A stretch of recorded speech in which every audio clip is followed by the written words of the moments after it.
Buenos días, vamos a continuar en esta mañana fresca con la unidad número 3 de la materia de crecimiento que empezamos a ver y que hemos visto ya las dos unidades anteriores.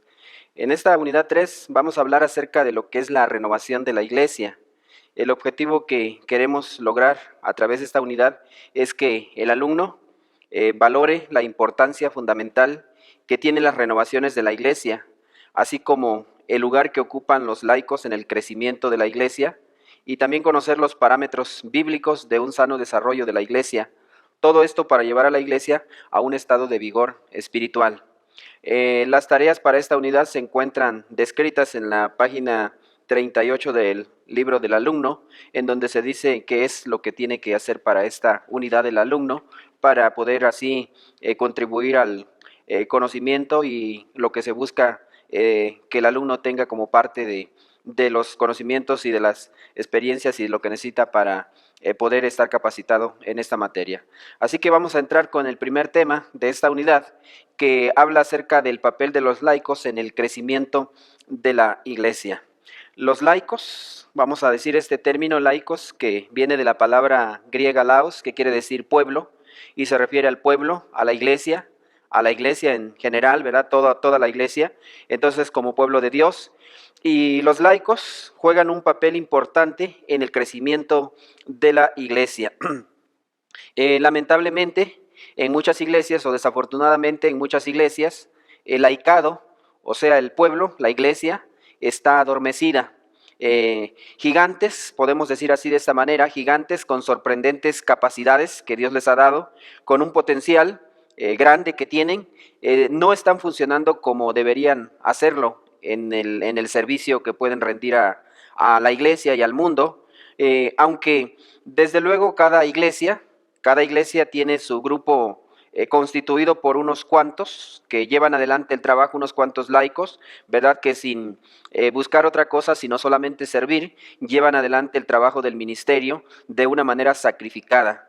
Algunos líderes sostienen, algunos pastores sostienen que el estado pasivo del laicado no es responsabilidad de los líderes, sino el resultado natural de las acciones que han llevado a cabo los propios laicos. Tal vez pueda haber algo de verdad en esta apreciación, pero cabe decir aquí que muchos laicos pueden tener esta costumbre de ofrecer excusas o dar excusas o presentar excusas para evitar que los pastores diligentes los capaciten para un ministerio activo en la iglesia.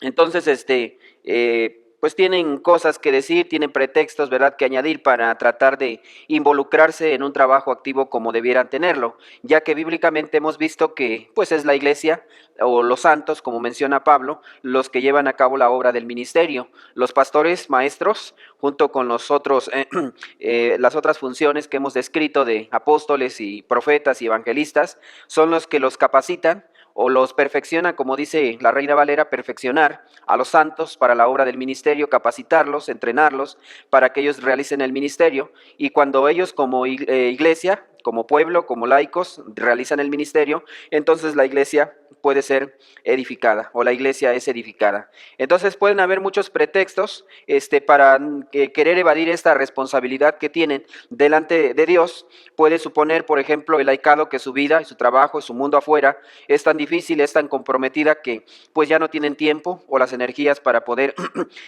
servir al Señor. Pero ninguna de estas cosas es en verdad algo que pueda ser una excusa válida para poder entonces claudicar al propósito de servicio que Dios tiene para su iglesia. Entonces la realidad general de la cuestión es que en muchas iglesias a sus miembros no se les enseña desde lo que la Biblia dice o sobre esta cuestión, y entonces no asumen su llamado y no se preparan como debieran prepararse para servir al Señor. En otras palabras, no sirven en la iglesia y están fallando en este aspecto, en este mandato que el Señor ha dado para poder entonces servir como se espera que sea hecho.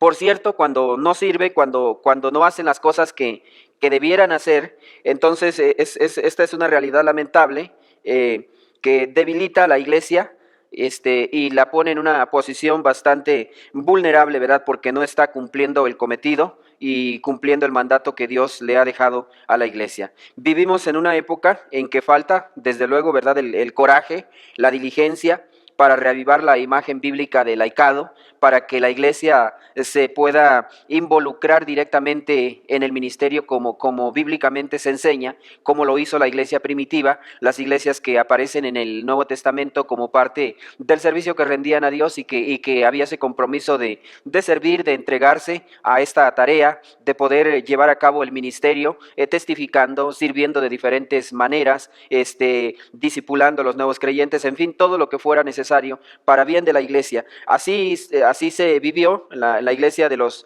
Hechos de los Apóstoles. Muchas de estas iglesias eran iglesias que con esta característica de servicio, de entrega, de una pasión, ¿verdad?, sublime para estar siempre ocupados en la viña del Señor haciendo lo que corresponde, ¿verdad? Pero sin embargo, en este tiempo es una situación diferente porque hace falta pues ese coraje, esa diligencia, hace falta, ¿verdad?, esto que se ha perdido y que la iglesia entonces piensa que lo único que puede hacer es asistir los domingos a los servicios o a los cultos que la iglesia ofrece, ¿verdad? Y hasta allí nada más. Entonces, con este fin, ¿verdad?, de reavivar, ¿verdad?, la imagen bíblica del servicio, de reavivar al laicado, con este fin, los líderes de la iglesia debemos dedicar todas nuestras energías a revertir esta situación, a buscar que la iglesia pueda ocuparse en servir diligentemente al Señor. La iglesia cuyos laicos están adormecidos declinará hasta no ser otra cosa más que una multitud impotente que no puede ayudar al mundo en lo absoluto. Y si la iglesia se ha de responsabilizar de esta era de permisividad, ¿verdad?, donde ha permitido que los laicos pues vivan de esta manera, es preciso que hoy comprendan, ¿verdad?, que no hay otro modo que el despertar el laicado de su sueño y ponerlo activo en la iglesia. La iglesia cuyos miembros laicos se encuentran dormidos o están en un estado de parálisis, no puede considerarse iglesia sanas. Por esto entonces debemos buscar la manera de reactivar a los laicos. Pero ¿cómo podemos reactivar a los laicos? ¿Cómo podemos reactivar a la iglesia para que se involucre en un servicio activo al Señor? Aquí algunas ideas. Vamos a pensar en hacer a un lado la posición de superioridad del clero. El clero pues es el liderazgo profesional que la iglesia tiene, por así decirlo, ¿no? Los pastores que se han preparado y han estudiado para poder dirigir a la iglesia, ¿verdad? Y entonces a veces asumen una posición de superioridad en relación a los laicos, a la iglesia, que tal vez no han tenido el privilegio de estudiar como ellos, pero lo que buscamos aquí es que no haya una posición de superioridad, que se sientan superiores, pues, o que se vean superiores a los laicos. No somos superiores los pastores a los laicos. Todos, en un sentido, somos laicos porque todos somos pueblo de Dios. La Biblia dice eso, el apóstol Pedro: mas vosotros sois pueblo de Dios, dice, pueblo escogido por Dios. Entonces, en ese aspecto, tanto laicos como pastores somos pueblo de Dios, y por lo mismo no asumir una posición de superioridad ante los laicos, sino considerar que delante de Dios todos somos iguales y trabajar desde esta perspectiva, capacitando a los laicos, sirviendo a la par, hombro a hombro con ellos, ¿verdad?, creando las estructuras que incluyan la participación comprometida de todos los miembros de la iglesia y que nos veamos como iguales delante del Señor, porque esto es lo que la Biblia enseña. Entonces, para renovar a la iglesia hay que reactivar a los laicos, hay que ponerlos a servir, que se ocupen en hacer aquellas cosas que son necesarias, y que entonces cuando asume su papel, la iglesia puede ser reavivada, la iglesia puede estar en otra posición distinta a la que se encuentra hoy en día en muchas partes en ese estado de pasividad. Vamos a hablar ahora de las 5 renovaciones como un proceso de renovación para acelerar el crecimiento de la iglesia. No sé si alguna vez te has preguntado por qué el 95% de las iglesias en el mundo nunca crecen más allá de los 300 miembros. El 95% de las iglesias en el mundo nunca pasan más allá de los 300 miembros. Esto puede deberse, puede tener varias causas, ¿no? Pero puede deberse a que, por ejemplo, la estructura de la iglesia está impidiendo el crecimiento, ¿sí? La estructura no permite que de alguna manera pueda la iglesia crecer como debiera crecer. Hemos visto ya que las bases bíblicas, que lo que enseña el Nuevo Testamento, es que la iglesia crecía, la iglesia del Nuevo Testamento crecía. En el libro de los Hechos de los Apóstoles, comenzando desde el Pentecostés y en adelante, en sus páginas encontramos que la iglesia crecía y se multiplicaba el número de los discípulos y aumentaba en gran manera. Entonces, lo que la Biblia dice, lo que la Biblia enseña, es que la iglesia crece, pero puede ser que este crecimiento esté siendo ahogado o esté siendo detenido por las estructuras que la iglesia tiene. ¿Cómo puedes saber tú si la estructura de tu iglesia es inadecuada y ya necesita un cambio? Hay por lo menos aquí 3 síntomas que vamos a mencionar como parte del poder identificar claramente la necesidad de un cambio en las estructuras. Número 1, crecimiento estancado. Crecimiento estancado. Tu iglesia ya no está creciendo en membresía. Pasan los años y siguen siendo los mismos que siempre han sido, el mismo número de miembros que la iglesia ha tenido y hasta ahí se estanca. Y es que en este aspecto la iglesia deja de hacer aquellas cosas que le ayudan a crecer, que le permiten crecer. Y por lo mismo entonces el crecimiento se estanca o puede también deberse a que no tiene entonces la estructura que le permita seguir avanzando como se debiera. La estructura no es la adecuada para que la iglesia pueda seguir creciendo. Ahora, déjame decirte que la estructura de la iglesia no es la que causa el crecimiento, pero sí controla 2 cosas importantes que mencionamos: el grado y el tamaño del crecimiento, ¿sí? Entonces, estas 2 cosas sí las controla la estructura. Por lo tanto, un crecimiento estancado nos dice que hay algo que necesita ser revisado, que necesita revisarse de manera detenida para poder darnos cuenta si en algún aspecto, en algún momento, en alguna área, es como un embotellamiento que no nos permite entonces poder continuar como se debiera en ese crecimiento que la iglesia tiene. Puede ser que en un momento se haga como un cuello de botella, por así decirlo, en donde la gente que entra a la iglesia no se les ubica en un ministerio, no se les capacita y se les ubica en un ministerio de servicio, no se les prepara para crecer espiritualmente. Alguna deficiencia, algo está pasando en la estructura interna de la iglesia que no permite entonces que la iglesia pueda seguir creciendo y hay un crecimiento estancado. El segundo síntoma habla acerca de un conflicto interno. El conflicto interno es casi siempre un síntoma que se está luchando sobre la toma de decisiones. Puede haber en la iglesia la pugna entre uno o 2 grupos o 2 personas o más, ¿verdad?, que se involucran por tratar de tener la primacía en cuanto a las decisiones que se toman en la iglesia. Y cuando esto sucede, pues entonces hay un conflicto y este conflicto nos está evidenciando o es un síntoma claro de que se está entonces luchando por tomar decisiones, de que se tiene una estructura inadecuada. Ahora bien, los conflictos para la toma de decisiones significa que se tiene pues una estructura inadecuada, como hemos mencionado hasta aquí. Así que si hay conflictos internos, aunque déjame decirte que van a haber, ¿no? Pero cuando se refiere a conflictos en relación, ¿verdad?, a la toma de decisiones, a las cosas que se van a hacer en la iglesia, que se van a decidir para hacer, entonces hay que revisar esto, ¿verdad?, y poder entonces ver cómo lo podemos superar. El tercer síntoma habla de un desánimo en el liderazgo.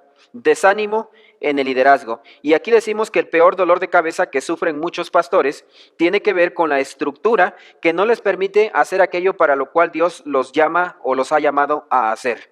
Y ellos se sienten detenidos o frenados por la iglesia o por un grupo de la iglesia que no les permite o no les deja llevar a cabo las acciones que son propias o que Dios les llama a poder hacer y que son necesarias para que la iglesia crezca. Muchos pastores se cansan de luchar con la burocracia de su propia estructura y esto puede acabar con el entusiasmo y matar rápidamente la visión del líder. Así que si hay desánimo en el liderazgo en tu iglesia, puede deberse a que las cosas no están marchando con una estructura que les permita poder hacer todo lo que es necesario hacer para bien de la iglesia. Entonces el verdadero cambio empieza con la renovación. Para poder tener una estructura que nos ayude a crecer sin límites, primero tiene que haber un proceso de renovación en tu iglesia. Y hay 5 clases de renovaciones de las cuales vamos a hablar ahora mismo, y estas se presentan en este orden, y considero que es así como también deben suceder en la iglesia. La primera renovación es la renovación personal, renovación personal. Esta se inicia en el corazón mismo del líder. El líder, el pastor, el que está al frente y a cargo de la iglesia como la persona responsable por la iglesia, tiene que tener una renovación personal constante.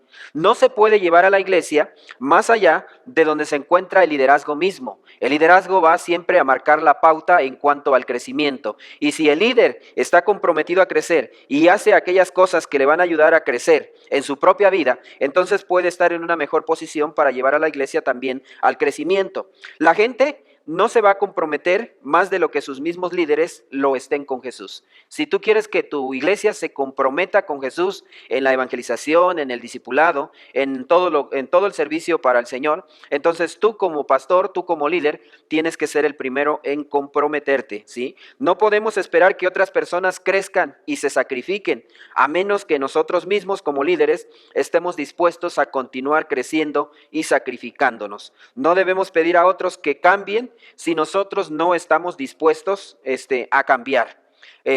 Recordemos que la Biblia enseña que nosotros como pastores que dirigimos al rebaño somos el modelo, somos el ejemplo que la iglesia ve en nosotros en cuanto a la entrega, en cuanto a la consagración, en cuanto al servicio que dedicamos al Señor. Por esto mismo debemos entonces siempre tener eso de renovarnos, ¿verdad? Renovarnos día con día para poder entonces ser instrumentos útiles al Señor y que Él pueda usar nuestras vidas. El apóstol Pablo habló de la renovación y él dijo que el hombre exterior se desgasta, pero no obstante el interior, el hombre interior se renueva día a día. Y esto es entonces lo que debemos buscar. Ahora, esa renovación personal consiste básicamente en poner a nuestras vidas en buenos términos con Dios, estar bien con Dios, buscar a Dios. Es cuando mi corazón se sensibiliza hacia Jesús y late al ritmo del corazón mismo de Jesús, ¿verdad? Del Señor.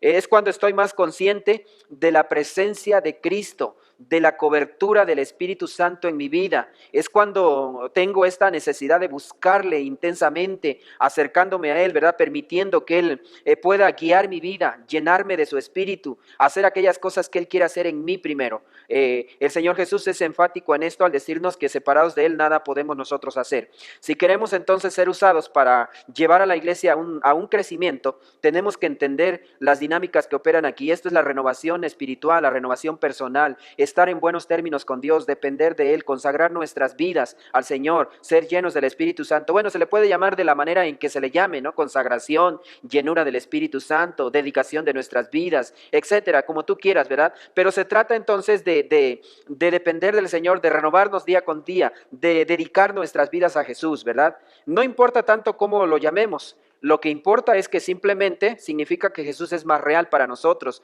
y que estamos en una profunda y más personal relación con el Señor. Si tú quieres entonces una renovación en tu iglesia, esta debe empezar primero en tu corazón como líder, en tu corazón como pastor. Si tú no te renuevas, difícilmente la iglesia puede entonces renovarse y crecer. Así que es importante esta renovación. La segunda renovación es la renovación relacional. La renovación relacional. Esta renovación se trata de una renovación entre nosotros y las demás personas. Lo primero que tenemos que hacer es poner mi corazón o nuestro corazón en buenos términos con Dios. Y la segunda cosa importante es poner mi corazón en buenos términos con las demás personas. La Biblia dice, el que afirma, yo amo a Dios, pero odia a su hermano o aborrece a su hermano, es un mentiroso. Por lo tanto, la Biblia nos enseña que el que ama a Dios, ame también a su hermano, ¿sí? Estas dos primeras renovaciones simplemente responden al gran mandamiento que el Señor Jesús nos dio en su palabra. Él dice, ama a Dios, al Señor con todo tu corazón. Esto significa la renovación personal. Esto es la renovación personal de la cual hablamos. Pero tan pronto en el otro mandamiento, continúa adelante y dice, y ama a tu prójimo como a ti mismo. Esta entonces es la renovación relacional, ¿sí? Nosotros debemos amar a otros cristianos, a otras denominaciones, debemos amar a las personas, aún incluso cuando éstas no nos amaran, porque el mandato del Señor es ama incluso a tus enemigos, dice, ¿verdad? Entonces, amar a las personas, aun cuando no pertenezcan a tu iglesia o a tu denominación, no tenemos nosotros el derecho de no amar a alguien. La Biblia nos manda que amemos a todos y esta es la renovación personal. Ahora bien, siempre resulta desgaste en las relaciones, siempre hay desgaste en las relaciones por problemas, por conflictos personales que de repente se viven en el seno de la iglesia, por cosas que suceden, bueno, en fin, tantas situaciones difíciles que se tienen que enfrentar en algún momento y entonces las relaciones se desgastan, se deterioran. Las relaciones nos llevan entonces a veces a estar separados o incluso enemistados unos con otros. Y por esto entonces es necesario una renovación relacional, poner nuestros corazones en buenos términos con las demás personas. Si alguien nos ha ofendido debemos perdonar, o si yo ofendí a alguien debo de pedir perdón. La Biblia enseña esto, que antes de presentar tu ofrenda al Señor, si te acuerdas que hay alguien tiene algo contra ti, ve entonces y ponte a cuentas con él. Habla entonces de que para que las cosas puedan ir bien en la iglesia, debe de haber este perdón, debe de haber estas buenas relaciones, debe de manifestarse el amor de Dios en nosotros. El Señor Jesús dijo a sus discípulos esto: en esto conocerán todos que son mis discípulos. ¿En qué cosa? Si tienen amor los unos con los otros, si se aman los unos a los otros. La manera entonces de poder identificarnos al mundo como verdaderos discípulos de Jesús es cuando nos amamos los unos a los otros, es cuando puede haber esa relación de buena amistad, de camaradería, de buenas cosas que se dan en las relaciones entre los hermanos, entre la iglesia. Ahora, dos maneras en las que se nota la renovación relacional. La primera es cuando cantamos en el culto. Cuando cantamos en el culto de adoración se escucha mejor. Cuando a la iglesia no le gusta cantar, significa que no se aprecian bien los unos a los otros. En cambio, cuando se aman los unos a los otros, les gusta cantar unidos, les gusta estar unidos y cantar y se escucha mejor, ¿verdad? Y hay pues ese ambiente, esa armonía en el cual aún se refleja en la forma en cómo nosotros cantamos. También otra manera en la que se puede notar esta renovación relacional es cuando a la gente le gusta quedarse platicando después del culto. Le gusta quedarse platicando, conviviendo, cuando en verdad nos amamos a los demás, nos gusta y disfrutamos el hablar con ellos, el pasar tiempo con ellos, el estar con la iglesia, con los hermanos. Ahora bien, después de la renovación relacional, el chisme desaparece y comienza el amor, ¿sí? Cuando hay una renovación relacional, cuando todos nos amamos, cuando se crea este ambiente en la iglesia, pues deja de, o cesa el chisme o deja de haber chisme en la iglesia, el conflicto se termina y empieza a manifestarse la unidad que el Espíritu nos da para poder vivir como cuerpo del Señor en esta unidad que Él nos ha llamado a tener. Como pastor y líder, debes saber que una de tus primeras responsabilidades es ayudar y es conducir a tu iglesia, a la iglesia donde Dios te permite servir, donde Él te ha puesto para que le sirvas, a través de estas dos renovaciones. La renovación personal, de la cual ya hemos hablado, y la renovación relacional. Esto es bien importante y debemos entonces procurar llevarlas a cabo y que se desarrollen en la iglesia para bien de la misma. La renovación de la misión es esta tercera renovación. Esta etapa de renovación tiene que ver con el propósito por el cual existe la iglesia, ¿sí? Es entender que Dios nos ha puesto en este mundo no simplemente para ser un club de personas que puedan llevarse bien o ver simplemente o solamente por nosotros mismos. Dios tiene una misión clara para su iglesia que se encuentra descrita en la palabra de Dios y esta misión debe de ser llevada a cabo por la iglesia. Dice el Señor resucitado a sus discípulos: toda autoridad me ha sido dada en el cielo y en la tierra. Y porque Él tiene esa autoridad, manda a sus discípulos y les dice: por tanto vayan y hagan discípulos a todas las naciones. Vayan y hagan discípulos a todas las naciones. Esta es la misión que el Señor tiene. La iglesia está en misión con el Señor y debe siempre ocuparse de hacer realidad este mandato explícito que la Escritura tiene para la iglesia, para el pueblo de Dios. Sin embargo, a veces asume este compromiso, o muchas de las veces asume este compromiso, pero con el pasar del tiempo parece ser o que se olvida o que se convierte en una rutina, algo rutinario, y entonces pierde el verdadero sentido de la misión que el Señor ha dado y se deja de ver como una responsabilidad que el Señor tiene para su iglesia y que debemos hacer. Y entonces o se hace de una manera rutinaria, acostumbrados a lo que la iglesia está haciendo, y entonces perdemos la pasión de poder hacerlo, o simplemente en algún momento la iglesia pierde la misión y deja de hacer aquellas cosas y entonces cae en otro tipo de cosas como activismos, como activismo que la iglesia tiene o como cualquier otra situación propia que puede darse en eso. Entonces es importante que la iglesia pueda estar consciente de que necesita siempre renovar la misión, estar allí, ¿verdad?, pensando, enseñando, buscando la manera de que la iglesia se encuentre no solamente conociendo lo que la Biblia dice al respecto, sino comprometida en poder hacer lo que el Señor está mandando que se haga, hacer discípulos a todas las naciones. Así que la iglesia tiene que asumir esto con todo sentido de responsabilidad. Por eso decimos que no somos un grupito de personas que se juntan en la iglesia para buscar simplemente la bendición de Dios, para pasar un tiempo juntos, para amar a Dios y a los demás y luego irnos de vuelta a casa. No, esta no es la idea que la Biblia nos presenta. Nos dice que Dios tiene un propósito para su iglesia, para cada uno de nosotros como miembros de su iglesia. Él tiene un reino que edificar, ¿sí? Él tiene un reino que edificar y cuando entendamos y hagamos de los propósitos de Dios la principal responsabilidad de nuestro liderazgo, la iglesia crecerá como resultado, ¿sí? La iglesia crecerá como resultado de esto. Así que tenemos que revisar cómo nos encontramos como iglesia en cuanto a la misión que Él nos ha dado. Y si la hemos descuidado de alguna manera, entonces poder retomarla para renovar la misión y poder enfocar la iglesia en poder llevarla a cabo de una manera en que Dios sea glorificado y la iglesia participe gozosamente en ello. La cuarta renovación por la cual vamos a conducir a la iglesia es la renovación estructural, ¿sí? La renovación estructural o la renovación organizativa. Cuando tu iglesia comienza a crecer y a crecer, la manera en que está organizada y la forma de tomar las decisiones tiene que cambiar. No es lo mismo, por ejemplo, tomar decisiones en una iglesia que tiene 40 o 50 miembros, en una iglesia que tiene 500 miembros, por ejemplo.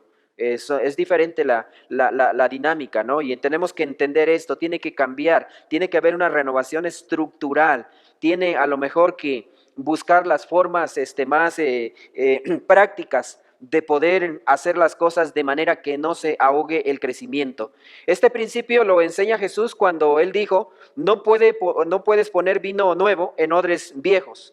Muchos de nosotros seguimos tratando de poner el vino nuevo del Espíritu de Dios en una organización que nuestras iglesias han usado por más de 50 años. Y es que siempre las cosas, como hemos dicho, dice la iglesia tradicional, y es que siempre las cosas se han hecho así de esta manera. Desde que mi abuelo estaba en la iglesia, hace 50 años o más, las cosas se hacían así de esta manera. Y ha pasado el tiempo y las cosas se siguen haciendo del mismo modo. Entonces tenemos que revisar esto porque muchas de las veces esto nos va a impedir que la iglesia siga creciendo. Pueden haber diferentes formas, nuevas formas de cómo poder hacer el trabajo. Una de ellas, por ejemplo, para tomar decisiones, podemos, por ejemplo, platicar entre los líderes de la iglesia sobre las necesidades, sobre los programas o ministerios, sobre las cosas que son necesarias hacer, dialogar a fondo, hacer una propuesta bien clara de lo que pudiera ser y entonces presentar a la iglesia de una manera más clara, más completa lo que se necesita hacer. Y la iglesia, siendo que el liderazgo ya estudió más a fondo la cuestión, debiera entonces aprobar sin tanta discusión, sin tantas cosas, lo que ya los líderes han estudiado o analizado a fondo. Es una manera, por ejemplo, de poder hacer las cosas. Pero muchas veces podemos ver a un buen pastor, pero la iglesia no está creciendo. La iglesia no está avanzando. ¿Cuál es el problema?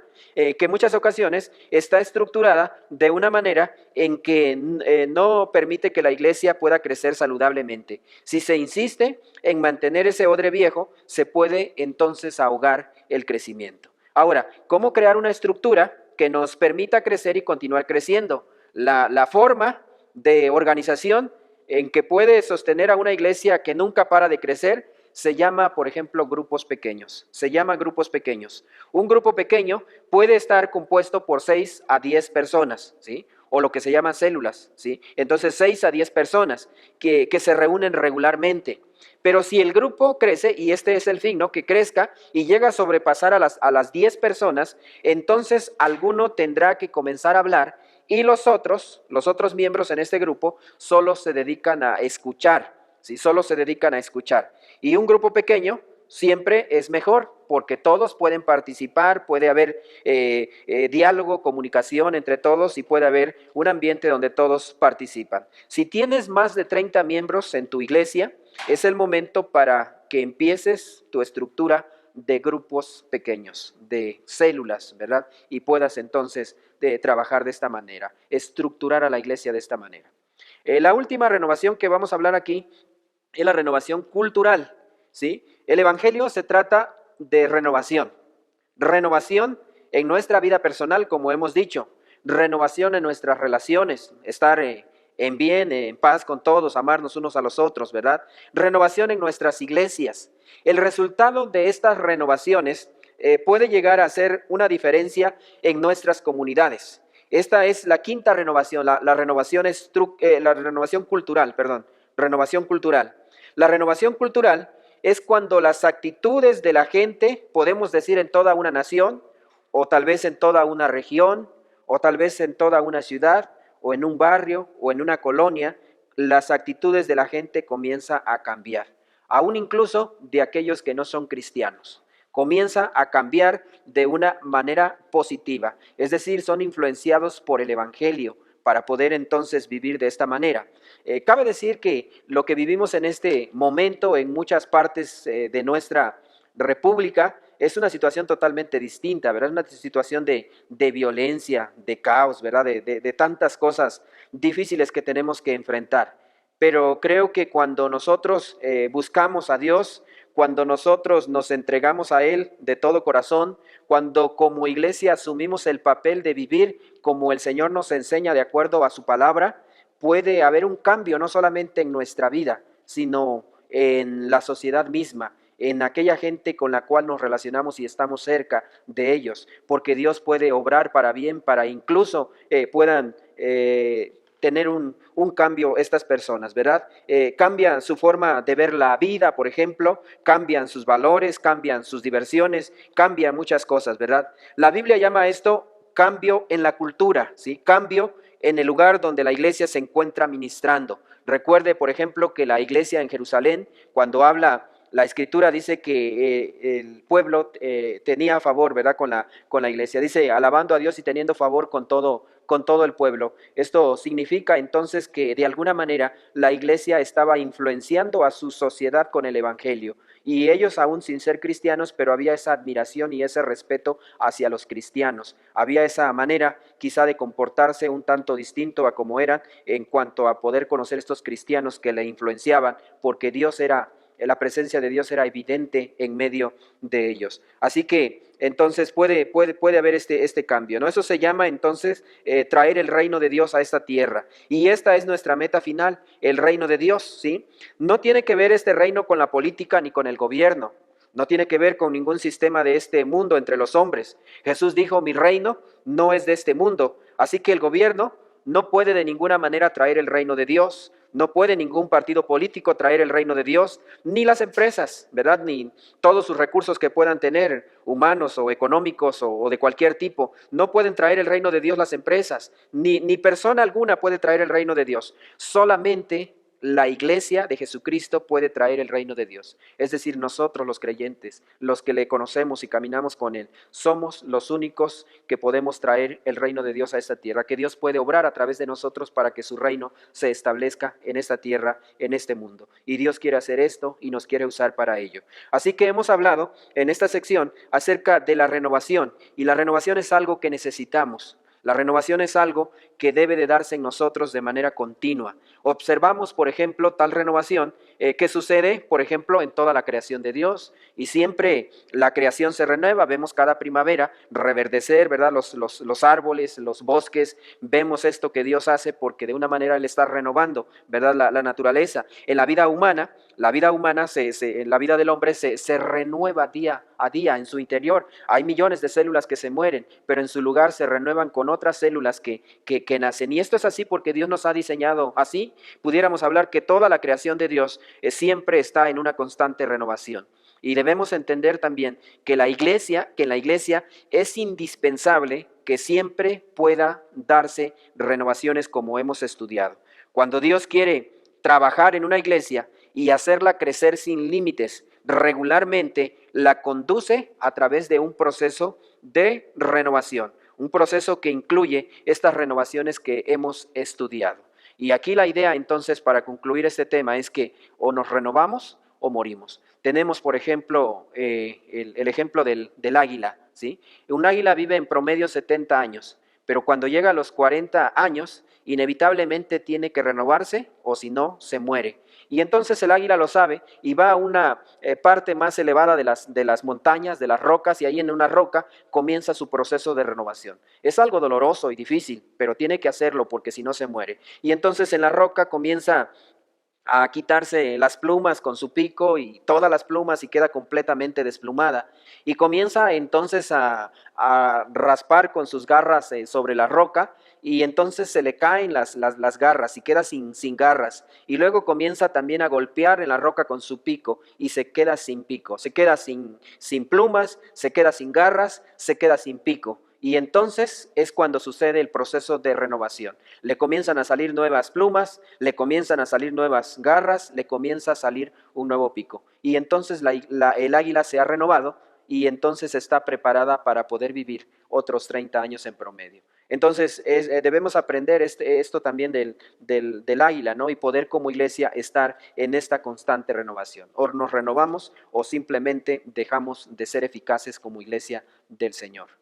Vamos a considerar el siguiente tema de esta unidad que habla acerca de las prioridades bíblicas para medir el crecimiento de la iglesia. Déjenme decirles aquí que las principales normas bíblicas para medir el crecimiento de la iglesia son muy claras. El enfoque principal del Nuevo Testamento es el crecimiento espiritual de la iglesia local, ¿sí? Es el crecimiento espiritual. Sí, hemos dicho los diferentes tipos de crecimiento. Aquí enfatizamos que el Nuevo Testamento se enfoca en eso, no en el crecimiento espiritual de la iglesia. Las mejores pruebas de este crecimiento son la fe, la esperanza y el amor, descritas en muchas de las cartas de Pablo, en varias de las cartas, ¿sí? Entonces, muchas iglesias, sin embargo, están más motivadas por resultados visibles, como por ejemplo, el crecimiento numérico, que la iglesia crezca en más personas que pueda alcanzar para Jesucristo. Está motivada por los edificios, por la eficiencia organizacional, por actividades que la iglesia pueda ofrecer o tener, por el presupuesto, que en realidad por los objetivos bíblicos de un crecimiento espiritual, como hemos señalado, ¿sí? Otras tantas iglesias ponen un énfasis excesivo en alguna función que la iglesia realiza o lleva a cabo. Por ejemplo, la predicación expositiva. Y se hace énfasis en que, bueno, tiene que haber una buena predicación que sea expositiva. Yo no digo que no debe de ser así, pero es esto en lo que se enfocan y ponen un énfasis excesivo en la predicación expositiva, la adoración, el evangelismo, las misiones, etcétera. Entonces se enfocan en poder desarrollar algunos programas para la iglesia. Cuando practican una o dos de estas cosas, piensan estas iglesias que están cumpliendo los estándares establecidos por Dios y entonces piensan que están en lo correcto. Déjenme decirles que todas estas funciones son buenas y son necesarias. Sin embargo, es posible que una congregación siga siendo inmadura aunque cumpla con actividades bíblicas, aunque las use de una manera práctica, ¿sí? El Nuevo Testamento enseña que todas estas cosas son un medio para alcanzar un fin, pero nunca son un fin en sí mismo, ¿sí?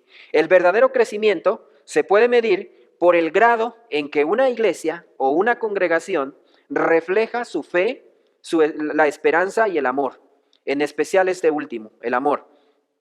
La mayoría de los que vivimos en la cultura occidental tendemos a personalizar la enseñanza bíblica. Este es un reflejo de nuestra cultura y tratamos entonces de individualizar y el individualismo se manifiesta en todo nuestro estilo de vida, centrando al hombre, ¿verdad?, personalmente por encima de todo. Muy a menudo pasamos por alto las dimensiones corporativas o como cuerpo, todos juntos, ¿verdad?, que las Escrituras nos enseñan respecto a lo que es y debe de ser la iglesia.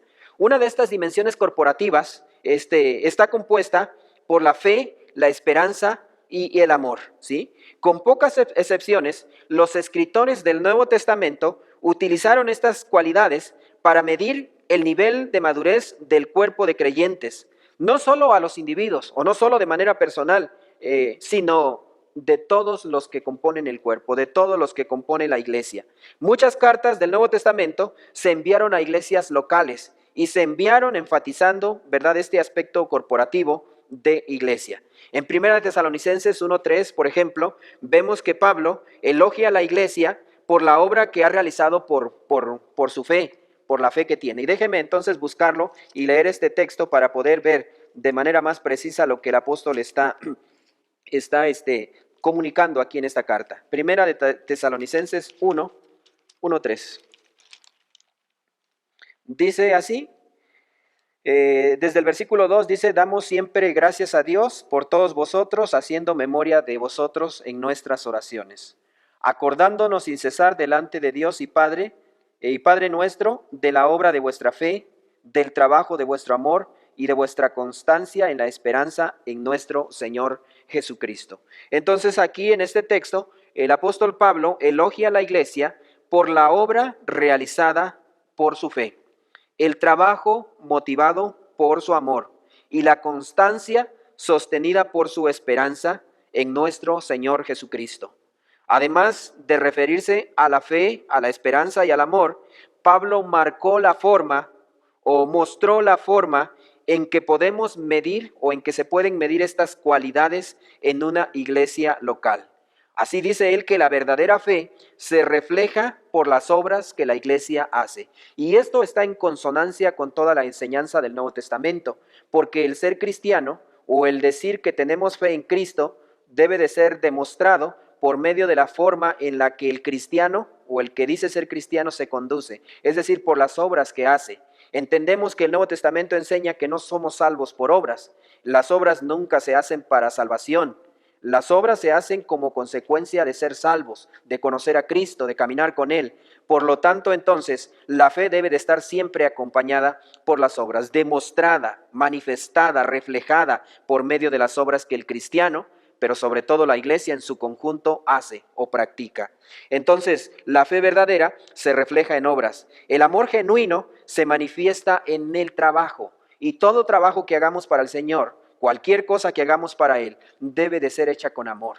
Es una de las críticas que el Señor hace contra una de las iglesias en el Apocalipsis, a la cual se le envía una carta y le dice: pero tengo contra ti esto, que has dejado tu primer amor. La iglesia había abandonado su amor hacia el Señor y hacía las cosas por costumbre, por tradición, por cualquier otra razón, pero menos por amor. Y el apóstol Pablo también, en 1 Corintios, dice que si hacemos muchas cosas, pero las hacemos sin amor, de nada sirven y de nada valen. Y él habla de muchas cosas que podemos hacer para el Señor, pero siempre deben de ser hechas con amor. Todo lo que hacemos para el Señor, cualquier cosa, por pequeña que sea, por así decirlo, debe ser caracterizada por el amor, ¿verdad?, que hay en nuestro corazón al poder hacer lo que hacemos. Sea grande, sea pequeño, pero todo debe de ser hecho entonces por amor, ¿sí? Así entonces se mide el amor genuino por medio del trabajo, por medio de las cosas que hacemos, y las hacemos siempre en amor o con amor.